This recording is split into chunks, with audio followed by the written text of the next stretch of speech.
How's everybody doing? Hey, Coach. Thanks for joining us. We will jump right in here with Aaron Beard. Go ahead.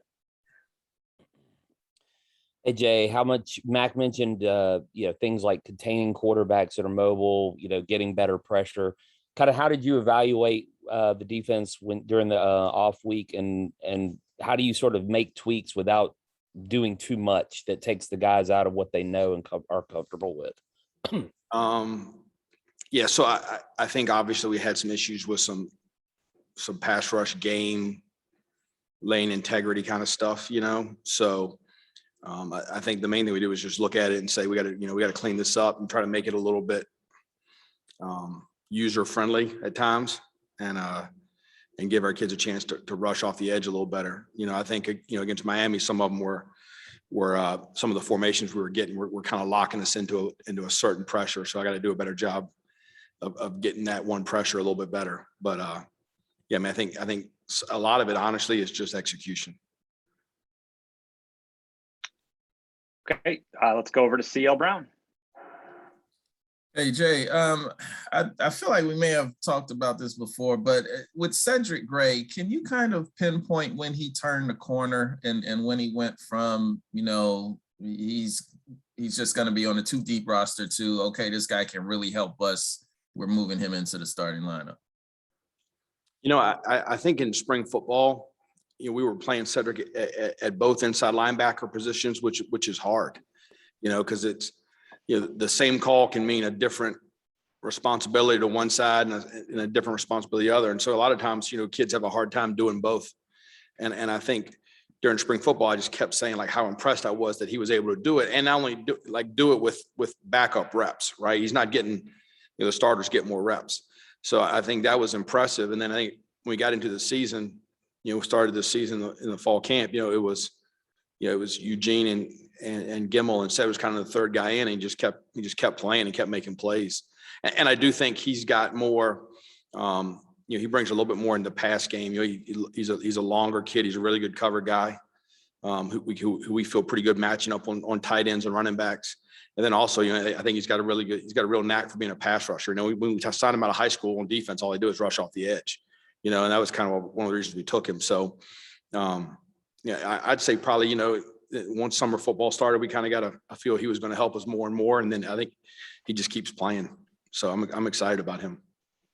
And when you went back over the Miami game on film, what stood out to you about his performance from that? I think when you're a good football player, you find the ball, right? So, he found the ball. And I felt like he did a really good job in the run game when we asked him to get involved in the run. If you look at what we asked Cedric Gray to do against Miami, he's playing man on a slot receiver. Next play, he's defending the A gap. That not many kids had that wide a skill set. So, I think he's going to just continue to be a good player for a long time, hopefully. Thank you. Yes, sir. Okay, Luciano, go ahead. Hey, Coach, I hope you're doing well, and thank you for your time this morning. Only Cincinnati was able to keep Notre Dame under 27 points. Are you expecting this game to be a shootout, or is there something that you can learn from that Cincinnati game in order to prevent it? Well, I'm not counting on it being a shootout, so that wouldn't be very wise of me. But I certainly think Cincinnati defended them well. I think there's been some times in every game where people have defended them well. I think it's, they do a really good job of adjusting. They have a really veteran, smart team. And so I think you've got to constantly be able to, blend your coverages, blend your pressures, have a plan for how they counter you. A lot of respect for Coach Kelly and his staff. So I think that'll be the key, is our ability to counter punch and punch as they adjust to what we're doing. Greg Barnes, go ahead. Hey, Jay, Phil was just talking about how kind of the hope is the unit to get better with each passing week as the season goes along. So I was just curious, from your perspective, do you feel like the defense has gotten better on a positive trajectory here this season? I do. I don't know if it's been like a clear, like you want your stocks to do, Greg, But I do think we've improved. I do think we've gotten better. There have been some halves and some quarters and some some situations where we haven't played well. We've addressed them. We've had hard conversations with our kids and with us and with me, about what I can do better, what our coaches can do better. And I think our kids have responded. So I felt like, against Miami, we battled. We certainly didn't play perfect, but I thought we battled it, and never once did I feel like we flinched at all. And so I think that's, that I wanted to see that as much as anything from Miami. And so now I think it becomes a matter of, okay, now let's continue to play really hard. Let's continue to be physical. Now let's execute a lot better. Thank you. Yes, sir. Ross Martin. Hey, Coach Bateman. What has surprised you kind of halfway through the season about your defense, good or bad, or maybe one of each that you didn't really realize it would happen coming into the season? I thought we'd be a little more consistent, Ross. I thought we would. I thought some of the mistakes that we made a year ago, we had ironed out, and we've made some of those. So some of it we changed with personnel. Some of it is more like, hey, look, we're better at this. Let's play this more. So I think that's part of it too. Obviously the corner situation hasn't been ideal with Storm being injured, but I thought we'd be a little bit better at corner. I thought we'd be a little bit further ahead at corner. But on a positive note, I think we got a lot of sophomores that are playing really well at a really high level that I think are going to continue to be really good players. And I think have really made that step forward. And, I think most players really improved the most from their first year to their second year. And so I think when you see the improvement of Kamen Rucker and Jaquarius Conley and Tony Grimes and Miles Murphy and Cedric Gray, and, I'm sure I'm forgetting some guys, like Des Evans, you see how much those guys improve. You feel like you're on the right path, and now it becomes a matter of, execution and consistency, which has been kind of our Achilles heel.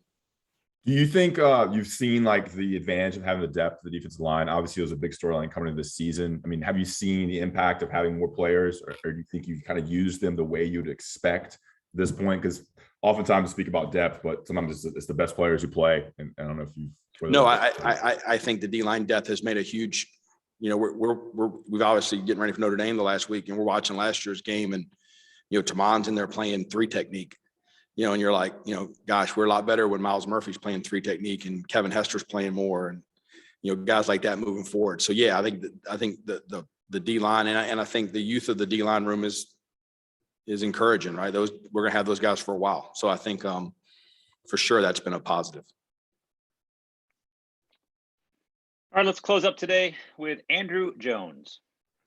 Hey, Coach, going back to what Greg was asking about a little bit, the flip side of the rough stretches that the defenses have when it has gone well, the first half at Georgia Tech, the first half against Miami, stretches against Florida State and some other games, what is a constant that you're getting from the unit when it is going at a high level like it has in those stretches?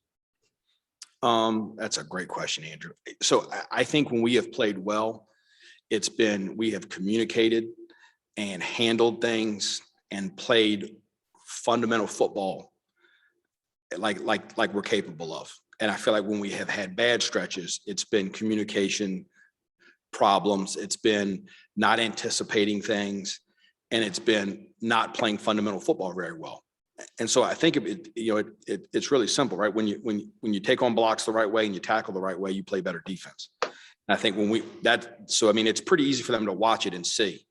And so I think we just got to do better and get it and demand more consistency in the fundamentals of playing defensive football. What is the challenge in dealing with that element, the dramatic difference between when it's going well and when it's not, and getting them to understand how to connect on the positive side there?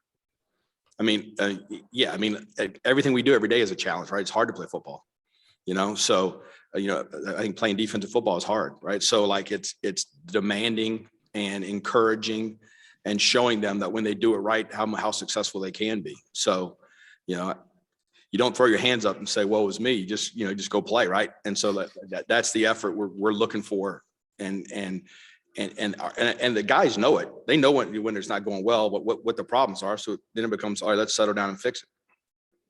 Cool. Thank you. Yes, sir. Thanks, Coach. Appreciate you joining us for a few minutes today. Yep. Thanks.